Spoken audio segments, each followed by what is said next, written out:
Yo.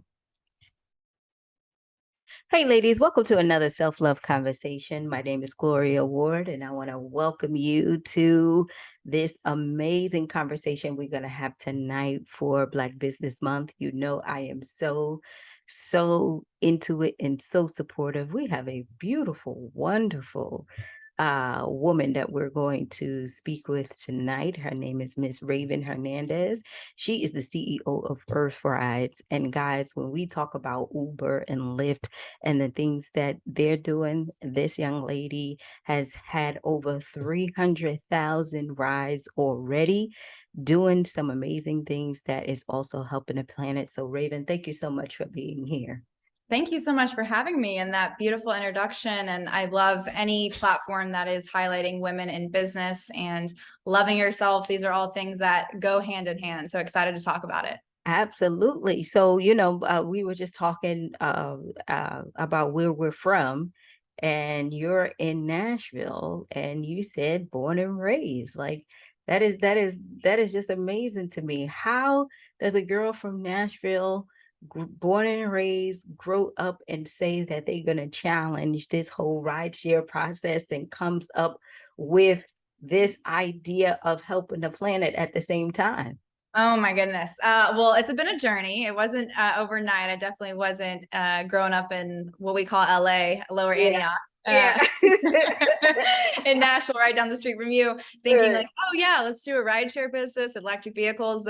I remember the first time I saw an EV in 2012, and the person I was with just dismissed it. And so that was my first experience. And I thought, okay, well, I'm not going to think about that. That person didn't have a good opinion of it. And, as we've moved on, we have a whole story that we can chat through to where we're here today. But, it definitely started with education, and education doesn't necessarily just mean going to school. It Right. can mean trade. It can mean working under someone, apprenticeship. And for me, that was, going all the way to law school and becoming a licensed attorney. And once I got there, though, I realized, wait, I thought this was the ceiling, but I think I can bust through that and go a little higher. So Exactly. That's usually what happened.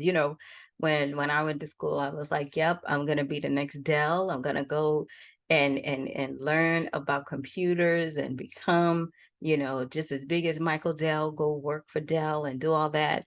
Once I got there and I went and got the offer for AT&T, I was like, this, mm-mm.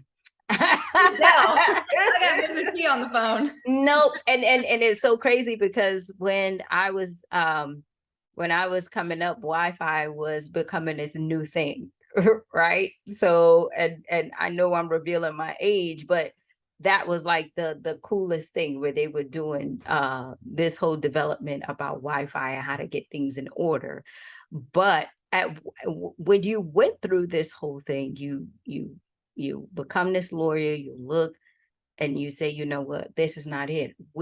What inside you change? That's the thing, because a lot of people don't understand what this entrepreneurship feeling is, right? So was it like a calling? Did you just look at something and say, this is not right? How did the bug spark you?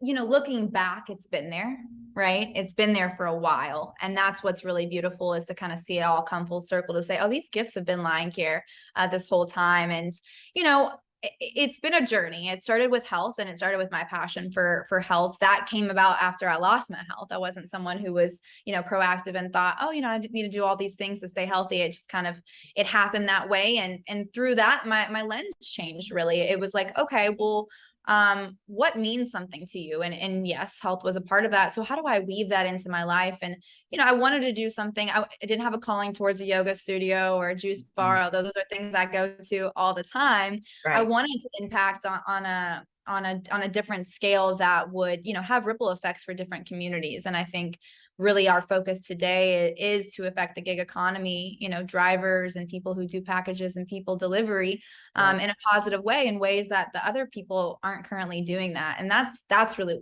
is what gets me out of bed today. It changes. And as I think, to your listeners, being an entrepreneur is going to be seasons. There's going to be different reasons that get you out of bed. And you've just got to go with those flows, because you're changing, your business is changing, and everything's got to change with it all at the same time in a very orchestrated way. And you know, it's something that you said, this whole concept of change. Some of the things that I heard is that, you know, I looked at my life and said that it needs a meaning. I need purpose, right? And going through whatever you went through with your health, you figured out how important life is. So am I going to waste my time doing something that, you know, I really don't love, or am I really going to go and find my passion, right? Or at least start the journey on that, right?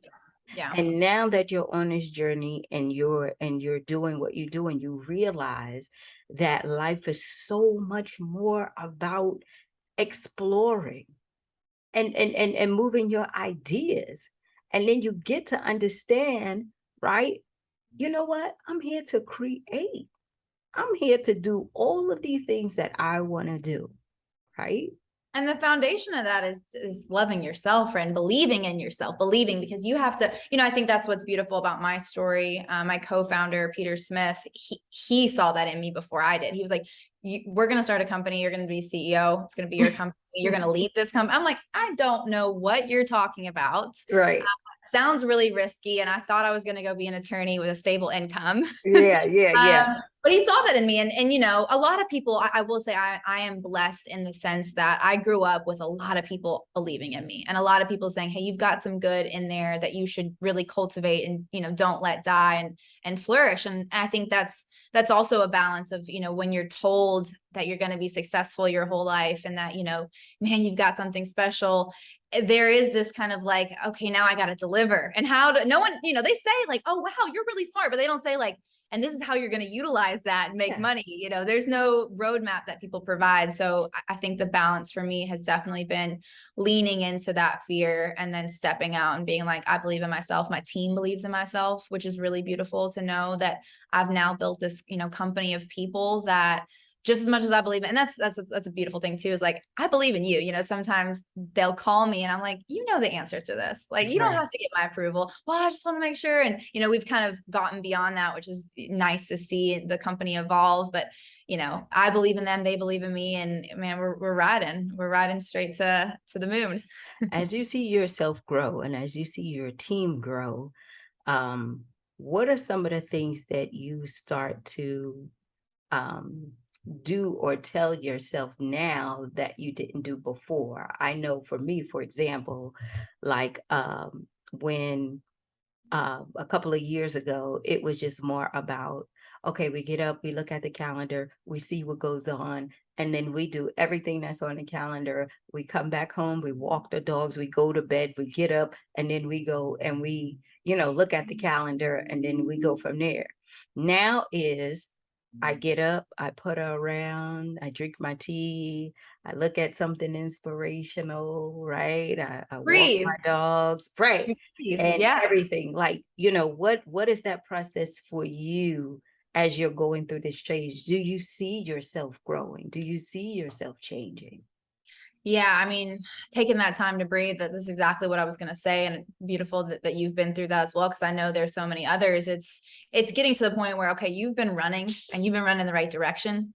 But you need to tie your shoes or else you're going to trip soon, right? Like Right. you've been getting away with kind of making things messy, whether it be, your home life or your health life or your spiritual life or whatever it may be. You've been putting it on the back burner.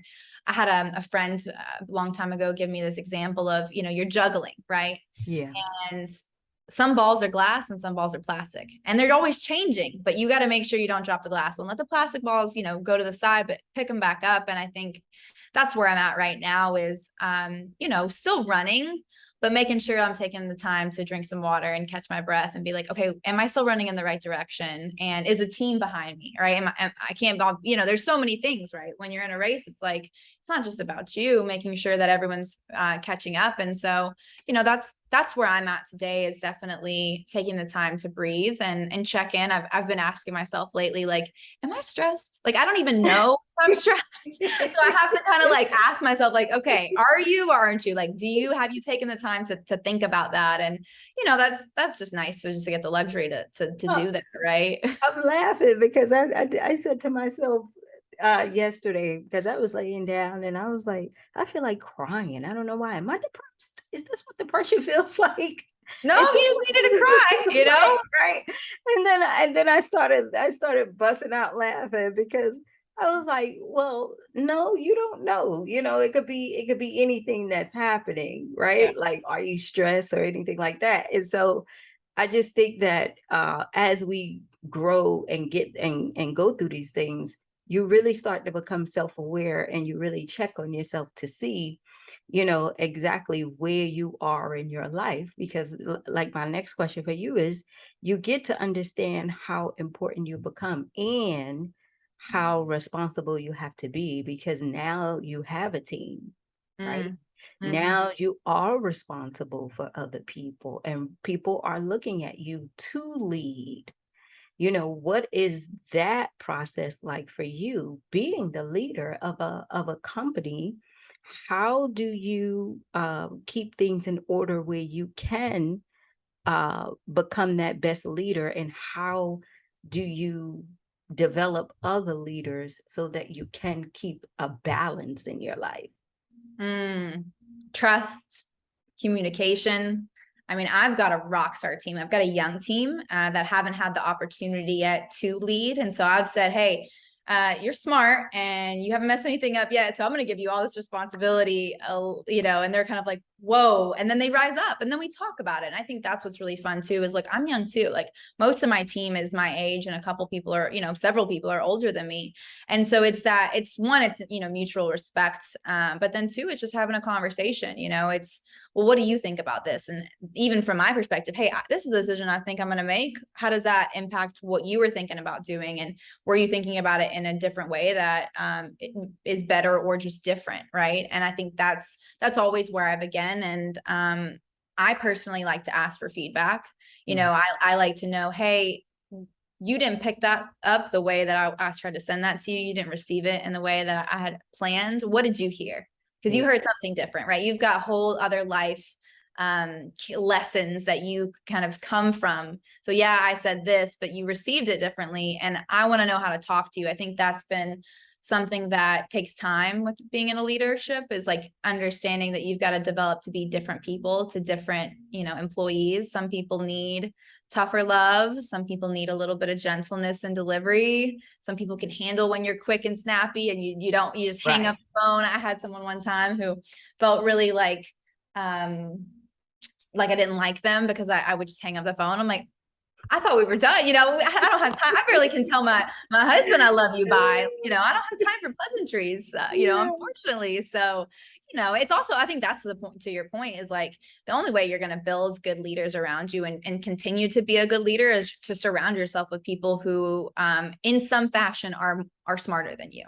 Absolutely. They gotta be, look, I got a person on my team and she knows how to hire and fire and she can do it with like that. And I'm like, oh, should we give him one more chance? No. Okay. All right. Well, you go do that. I'm gonna be over here, and it's amazing. It's like, man, like I love that she has that skill. It's not necessarily one of my strong points. I can do it, but it's so much more begrudging and it takes so much energy. So, finding the things that pour into you and build your energy up in order to lead your team effectively is super important.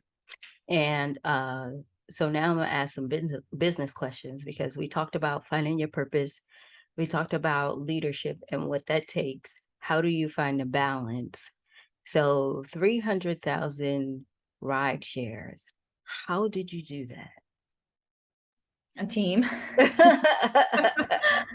So yeah, we've had almost 300,000, over 300,000 passengers to date. And I think, and I don't know where your audience is in their life cycle. I'm sure they're all over the place, just starting, thinking Mhm. about it, already Right. down the road, already have something that's got problems and things to figure out and kinks, which is a Mhm. good thing. Right.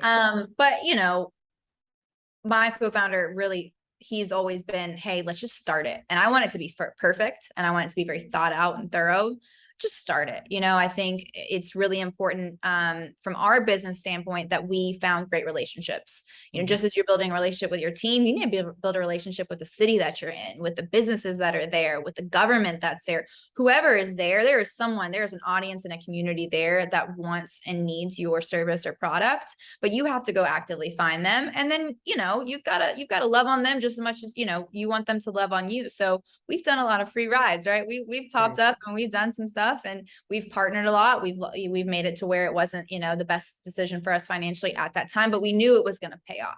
Right. And making sure that you're cultivating things and quickly learning what is going to pay off is really important, or else, of course, you won't survive. You can't continue to do that. Within rideshare, you've seen a lot of subsidizing rides and subsidizing pays of driver. And that's one of the reasons why it hasn't been profitable, is because, you can't do that forever. The ride has to cost a true cost. It has to, the company has to make money and the driver has to make money. And so, it's a continual effort of refining, your business.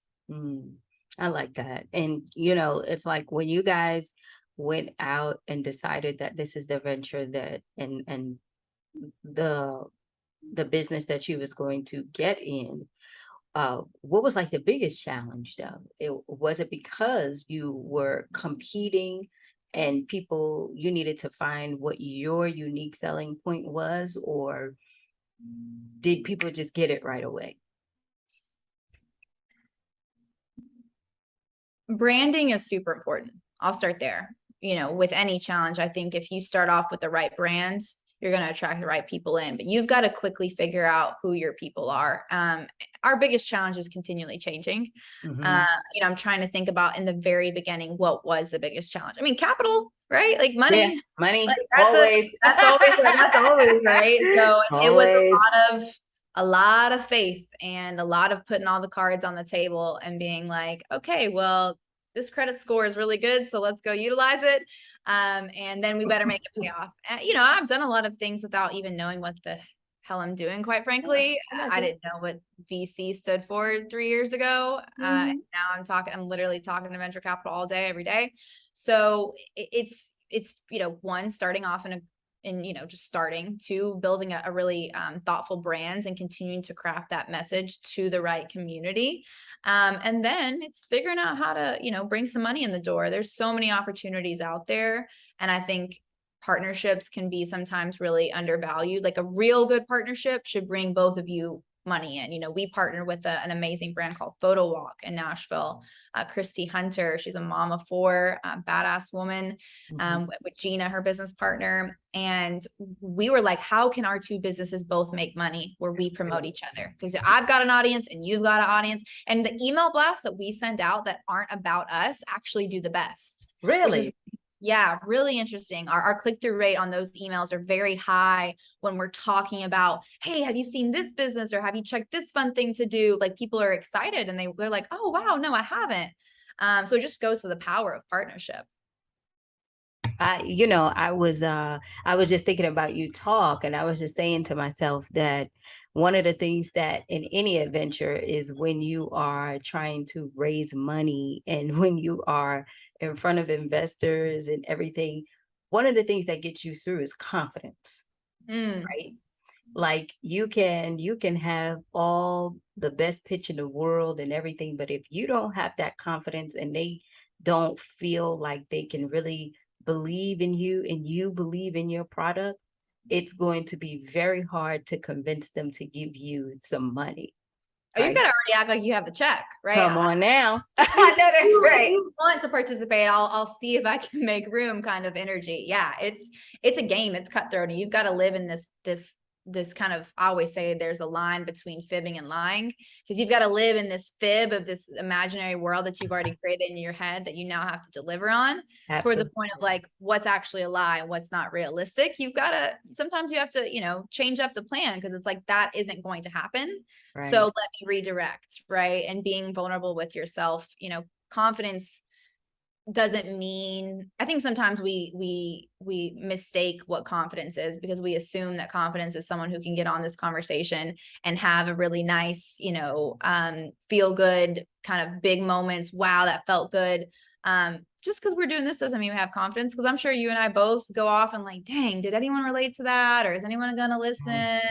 Or is this ever going to grow into how I want it to be? Is this going to make me the money I want it to be? You know, what if they don't like that branding? All these kind of questions. And then it's sitting back and being like, the confidence in yourself to be like, okay, well, let's be real. Like, I liked this and I didn't like this about what I just did. I'm going to go focus on doing the things that I like and the things that, you know, built up my confidence. Right. But I mean, there's so many times where I mean, you can ask anyone on my team where I'm like, you know, confidence I always say it's a muscle. Yeah, absolutely. And those kind of questions and everything, like I tell the people that I work with, it never goes away, right? You know, that fear never goes away. Your questioning yourself never goes away. The beautiful thing about it is that if you believe in it enough, you push through that because you never know what's going to be on the other side. And if you fail, then you know, okay, you know, you failed and you get up and you revise and you try again. That's the nature of the game. That's what it means to be an entrepreneur. And that is figuring out how does your product and service fit into the market that you are trying to serve, and how are you going to be better, and how are you going to really give people what it is that they're looking for and solving different problems, right? So now we're here. So what does business look like now? And what are the things that are happening? What can you tell the audience? Yeah, I'm always like talking about things that are going to happen or that I shouldn't be talking about. But we actually have a big exciting announcement. We're Scottsdale, Arizona will be live in about 2 days. Oh man, All through B2B. congratulations. Thank you. Yeah, it'll be through all B2B partnerships. And so not doing any marketing. So here's something like, you know, kind of a business tip is why spend all that money trying to find a customer each single one? We focus on a business relationship and a partnership that was going to bring in guaranteed revenue from day one. And of course it'll naturally spread through the community as it does. And that'll be, you know, almost free of cost, word of mouth, guerrilla type style marketing. And really excited about that.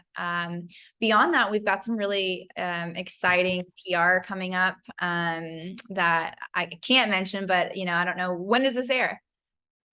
When is it what? When will this air? In like 30 minutes. In 30 minutes. Amazing. So yeah, we'll just leave it at like Scottsdale for sure.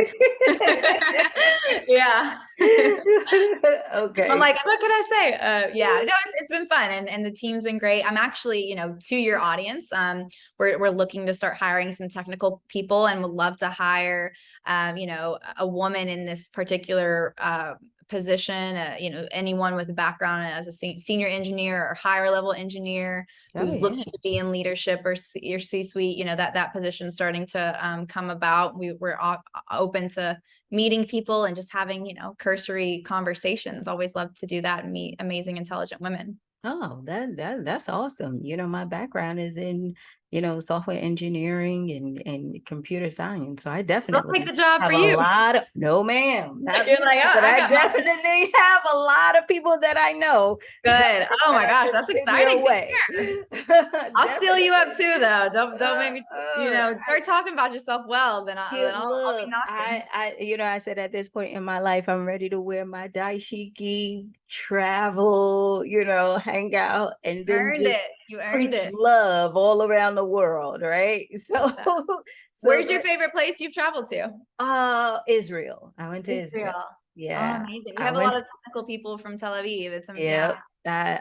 I love Israel. I had a great time there. So I want to do the India thing, right? Go to India, you know, take trips there and go to Egypt. Like I want to see the world, right? Yeah. Like I'm 43 and I said to myself, I said, you know what? It is about that time, right? Where now you can work and live and do whatever you want. So Mm-hmm. those are some of my goals. So how can we follow you and how can we be a part of your movement so we can help you spread the word?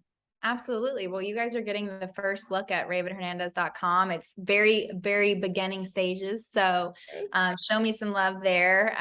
obviously on Instagram at Raven and Hernandez. And then I'm actually really active on LinkedIn, just Mhm. Raven Hernandez. I really love to be there in that space and sharing, kind of networking opportunities with other women is always super exciting to get to kind of, pump up each other's posts and share stuff. I Yeah. learned so much on there. It's been really a great platform. So, please shout out and say hi and connect with me on all those.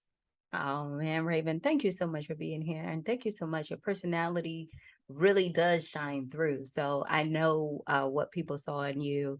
They just knew that you was a person who was really going to change the world. And I tell everybody, everything that you're doing and everything that you're feeling is because the world needs you and you know that, right? Mm. So it's more like now allow your light to continue to shine because it's what the world needs, right? Wow. Yeah. Thank you. Yeah, Thank you for so that. I'll do what I can to get you a couple of contacts of some C-suite, very, high level women. And, you could take it from there and I'll do everything in my crew to make sure that we, help continue with your movement, most definitely. Thank you. Thank you so much. And, back to your audience, if there's everything I can do to support them and highlight their businesses, please always reach out to Earth Rideshare on Instagram. Our team will definitely at least explore a conversation and, maybe even partner. Absolutely. Raven, thank you so much. And you have a good night, okay? Thank you. See All ya. right, bye.